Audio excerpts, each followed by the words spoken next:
This episode is an ESL listening practice for intermediate learners. You will hear a natural conversation with clear pronunciation and everyday English. No tests, no pressure, just listening. Let's start. Hello, everyone. A very warm, energetic welcome to ESL Listening Practice. I am so excited to be here with you today, whether you're listening on your morning commute, maybe you're washing the dishes, or perhaps you're just sitting down with a nice cup of coffee to focus on your English skills. We are really, really glad to have you with us. That's right. Welcome, everyone. Our goal here is pretty simple, but it's also, I think, very important. We want to help you, the intermediate English learner, improve your listening skills. But we don't want to just, drill grammar rules or have you repeat boring sentences. Right. We want to expand your vocabulary through interesting, thought-provoking topics. Exactly. We really believe that learning a language, it just happens best when you're actually interested in what you're hearing. Oh, absolutely. When you're engaged with the story, the words just kind of stick in your brain a little bit better, don't they? I completely agree. Context is everything in language learning. If you care about the topic, you're going to remember the vocabulary. And today, we have a topic that is pure imagination. It is. But it leads to some very real, very useful English vocabulary. I absolutely love today's theme. It's one of those fun, hypothetical scenarios where asking the big question, what if animals could talk? It sounds like a movie plot, doesn't it? It really does. But we're going to frame this as a hypothetical scenario. And for our listeners, hypothetical just means we're imagining a situation that isn't real, at least not yet. Okay. We're treating it seriously to see what the consequences would be. So we're picturing a world where animals use language just like we do. We mean actual sentences, subject, verb, object, the whole package. The whole thing. It's a fascinating concept. And my role here today is to be your language guide. I want to help us unpack or, analyze the meaning behind all of this. As we explore how the world would change, I'll be stopping us occasionally to look at some specific vocabulary words. Right. And we have some really great words today related to daily life, ethics, and nature. Now, I'm going to be the curious learner. I have a million questions about how this would work. So I'll be asking the questions that I think you at home might have, and you can help us understand the context. Precisely. By the end of this discussion, our mission is to explore how giving animals a voice would change, everything, from our living rooms to our farms. And most importantly, our mission is to make sure you walk away with 6 or 7 powerful new words for your English toolkit. Okay, let's jump right in with a hook for our listeners. I want you to imagine this. You're at home. It's late at night. You're looking at your dog. And usually you just wonder what he's thinking. You look at his big eyes and you think, does he love me? Is he hungry? But imagine your dog looks you right in the eye and explains exactly why he feels the need to bark at 2 a.m. Or what about your cat? Imagine she just sits down and tells you precisely why she's been ignoring you for 3 days straight. That is the core question we are looking at today. How would that ability to communicate change your life? It's a huge question. And to answer it, I think we need to start with the first area of life that would change, the domestic sphere. The domestic sphere. So that's just our homes, right? Our daily life with pets. Correct. Domestic refers to the home or family. And the idea we're exploring today suggests that daily life would become, more interesting and more complicated. Right now, owning a pet is relatively simple emotionally. You project your feelings onto them. You decide what they're feeling. But if they can talk, that dynamic just completely shifts. The material we're looking at gives some pretty funny specific examples. It mentions a dog saying, I'm bored, or I need more exercise. Think about the pressure that puts on you, the owner.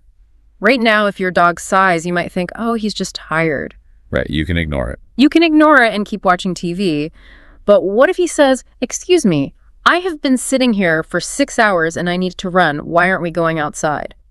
You can't really ignore that without feeling rude. It changes the relationship completely. It moves from owner and pet to almost like roommates. Exactly. Roommates who have demands. The discussion also brings up cats. And as a cat owner, this feels very, very accurate to me. It says a cat could complain about closed doors, loud noises, or late meals. Oh, the late meals. Yeah. I can perfectly imagine my cat sitting on the kitchen counter saying, dinner was supposed to be at 6. It is now 6:05. This is unacceptable behavior. It removes the mystery, doesn't it? And that brings up a really interesting point. The idea is that this removes the guessing game for pet owners. It's a guessing game. That's when you're trying to figure out what someone wants without them just telling you. We do that with babies, too. We do. And that leads us perfectly to our first major vocabulary focus for today. Okay. The phrase is to rely on. To rely on. Can you spell that for our listeners? Sure. R-E-L-Y. To rely on. Yeah, and what does it mean exactly? To rely on means to depend on someone or something. It means you trust that they'll do what's needed, or you need them in order to function. Can we get some examples of how we'd use this in normal English, outside of talking animals? Certainly. You might say, I rely on my alarm clock to wake me up in the morning. If the alarm clock breaks, you have a problem. Right. Or in a workplace, you could say, I rely on my team to finish the project on time. It implies a need. You need them to do their part. That makes a lot of sense. Yeah. So in the context of our topic today, how are we using it? Well, currently, pets rely on humans to guess their needs. They depend on us to figure it out. Is he hungry? Is he thirsty? Does he need to go outside? Exactly. They rely on our intuition. But if they could talk? If they could talk, the dynamic changes. They wouldn't need to rely on our guessing anymore. They could just tell us. So the dynamic of relying shifts from a passive dependence, just waiting and hoping, to a much more active conversation. That is a really, really clear explanation. Okay, so we've got to rely on. Now let's look at another part of daily life that would change. The veterinarian. Oh, this is a huge one. A huge positive change mentioned in this scenario. Medical care for animals would shift dramatically. Right now, taking a pet to the vet is so stressful. The animal's scared, you're scared, and the doctor is trying to be a detective. Exactly. The doctor is guessing based on physical signs. They're pressing on the animal's stomach, looking in their eyes. But this idea suggests that in this new world, animals could clearly explain where it hurts or what feels wrong. Imagine a horse saying, my left back leg hurts when I step like this, or a hamster saying, I have a stomach ache right here. It would revolutionize veterinary medicine. I mean, it would change absolutely everything. The benefit, pointed out, is that this leads to better treatment and longer, healthier lives. And that brings us to our second keyword for today, treatment. Yes, treatment. Now, this is a word with a few meanings in English, so we need to be careful here. Right, because I can treat my friend to lunch, can't I? Exactly. You can treat someone to a meal, which means you pay for it. Or you could say, he treated me nicely, which is about behavior. But in this context, treatment refers to medical care. It's the actions taken to cure an illness or fix an injury. So giving medicine, doing surgery, putting on a bandage, that's all treatment. Correct. You might hear a doctor say, the best treatment for this infection is antibiotics. Or, he is responding well to the treatment. So connecting it back to the animals. Because the animals can speak, the diagnosis is faster. And because the diagnosis is faster, the treatment is more effective. They get the right medicine sooner. It's amazing to think about. We rely on the vet to guess now, but with language, the treatment becomes so precise. Precisely. It solves a lot of problems. But, moving on, the discussion shifts from the cozy living room to a much more difficult environment. Yes. Our second segment, we're moving from the living room to the farm. And the idea here is that life on farms would change dramatically. Dramatically, meaning in a big, sudden, and impressive way. Yes. And here's where the conversation gets really serious. We have to talk about the voice of farm animals, animals that are raised for food. Right. The point being made is that these animals, cows, chickens, pigs, they could talk about their living conditions and how they feel. Let's pause on that phrase, living conditions. This is a very, very common phrase in news and sociology. You'll hear this a lot. Okay, so what exactly does it mean? Living conditions refers to the environment where someone or something lives. It includes things like, is it clean? Is it crowded? Is it safe? Do they have enough food? Is the temperature okay? All of that. So if we talk about humans, we might say the living conditions in that old apartment building were just terrible. Exactly. Or you might hear, we need to improve the living conditions for the workers. It means their daily environment is bad. In the context we're discussing, we are imagining a chicken or a cow critiquing their barn. Critiquing. That means criticizing or judging, right? Yes. Imagine a cow saying, it is too crowded in here, or it's too cold, or the floor is dirty. That is, that's uncomfortable to think about. It's supposed to be. The discussion says this ability to speak would force humans to think more deeply about eating meat, and it analyzes the potential human reaction. It suggests two main options. Okay, let's look at option A.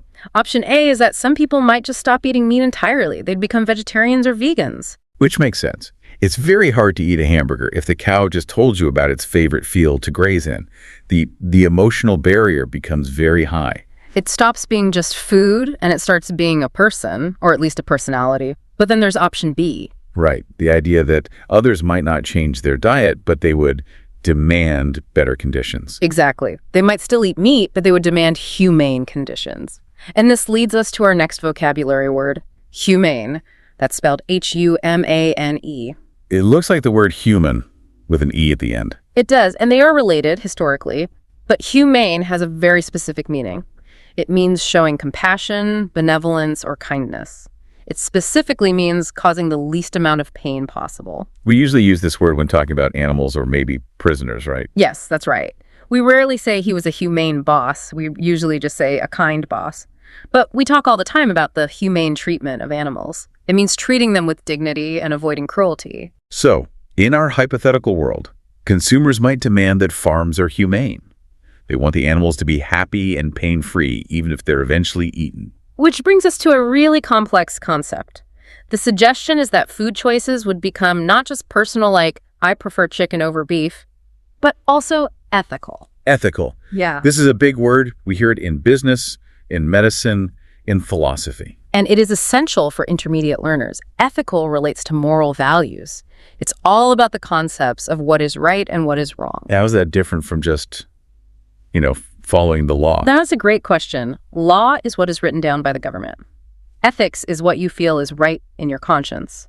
Something can be legal, but still be unethical. Can you give us an example? Sure. For example, it might be perfectly legal to shout at someone who is walking slowly in front of you on the sidewalk. The police won't arrest you for it. Right. But most people would say it is not ethical to be that rude. Or in our context, it might be legal to keep a dog in a small cage all day, but many people would say it's not ethical. Exactly. So right now, choosing a sandwich is usually just about taste. I want ham because I like the taste. But if the pig can talk, choosing that sandwich suddenly becomes an ethical choice. You're making a decision about right and wrong. And the point here is that once language exists, you can't pretend the animal is just an object anymore. Mm-hmm. It becomes a subject. And treating a subject badly is an ethical failure. This is getting deep, but that's the point of this whole topic. It sounds funny talking animals, but it leads us to these huge philosophical questions. It does, and it doesn't just stop at the farm. The discussion moves us even further out. Segment 3 takes us into the wild. To nature and the environment. So we're leaving the barn and going into the forest and the ocean. And the idea presented is of animals as informants. Informants. That's an interesting word choice. An informant is usually someone who gives information to the police or a government to help solve a crime or a problem. Like a spy. A little bit like a spy, yes. Or just an eyewitness.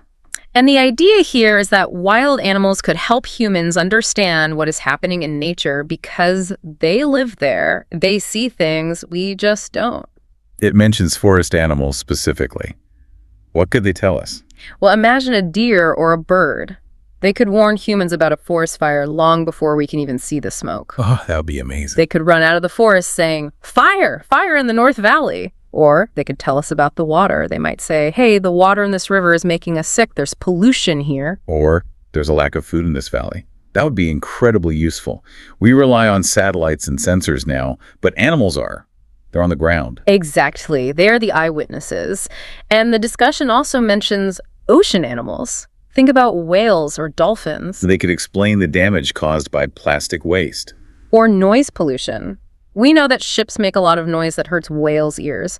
But just imagine if a whale could surface next to a boat and say, "Please, be quiet. You are hurting us. We can't hear each other." That connects back to the bigger picture being discussed. It says animals would become the voices of nature. Voices of nature. I really like that, Stitch. Right now, nature is silent. I mean, trees and rivers don't speak English. But if the animals spoke, they would be the representatives for the entire ecosystem. And the text says this would help humans realize the harm we cause.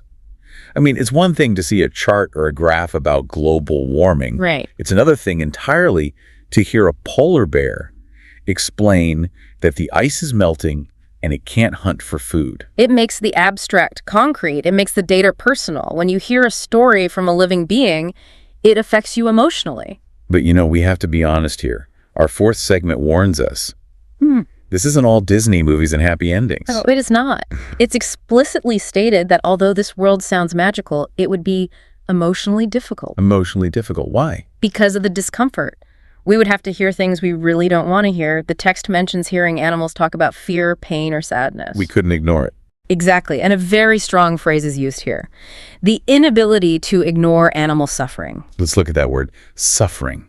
That is a heavy word. It is. Suffering is more than just pain. Pain is immediate, like, ouch, I stubbed my toe. Suffering is a prolonged, deep experience of physical or emotional distress. So you can suffer from a disease or you can suffer from loneliness. Yes. It implies a state of being that lasts for a while. Yeah. And the idea is that right now, we can ignore animal suffering because it's silent. If a cow is sad, we don't necessarily know. If a fish is in pain, it doesn't scream in a way that we understand. But if they had voices, we would be surrounded by it. Imagine walking past a pet store or a zoo and hearing the animals describe their suffering. I am lonely. I'm cold. I miss my mother. Wow. It would be incredibly hard on the human psyche. It would. It would force a confrontation with reality. And this leads to the huge societal questions that are posed. These are big, heavy questions about how our world even works. And the first one is, would animals have rights? Just think about it. If an animal can speak and think and communicate suffering, does it have the right to be free? Does it have the right to own property? Can a dog own a house? That sounds crazy, but if they can talk, then maybe they should. The second question is, could they make decisions for themselves? If your dog says, I don't want to live with you anymore, I want to move in with the neighbor because he has better food, does he have the right to do that? That is a wild thought. A dog divorcing his owner. And the third question, would humans still be in control? Right. Currently, humans are the dominant species, largely because of our ability to organize and communicate through complex language. If animals share that trait, well, the power dynamic shifts completely. The analysis here is that these questions would challenge the fundamental way society works today. Absolutely. Our laws, our economy, our homes, they're all built on the assumption that humans are the only ones with a voice.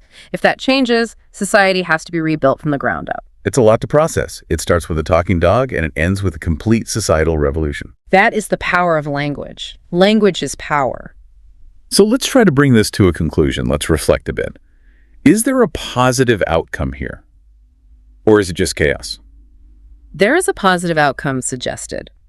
Despite all the difficulty and the guilt we might feel, the potential outcome is a more compassionate one, a world with more understanding. It says humans would learn to listen. And not just to other people. We're pretty bad at listening to each other already, but this would teach us to listen to all living beings. And it suggests we would become more responsible and connected to nature. And when you're connected, you care. When you care, you act responsibly. It's a chain reaction. If you feel connected to the forest because the birds talk to you, you won't throw trash on the ground. There's a beautiful key takeaway at the end of this whole idea. I really, really like this part. Me too. It says something like, maybe animals do not need human words for us to understand them. Meaning we can try to understand them now, even without the magic. Exactly. We can look at their body language. We can look at their behavior. We can just pay attention. The final thought is, imagining this world reminds us of one simple idea.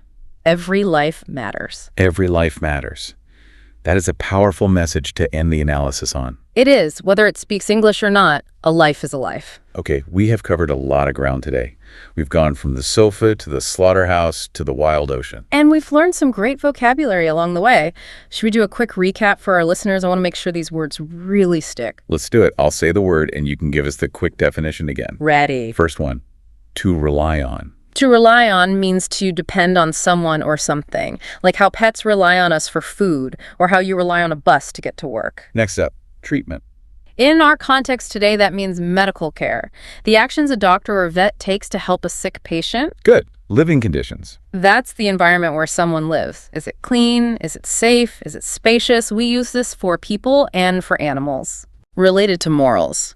The deep questions of right and wrong, beyond just what's legal or illegal. Perfect. And humane. Kind, compassionate, and avoiding cruelty. We usually use this when talking about how we treat animals or other vulnerable beings. And finally, the heavy one, suffering.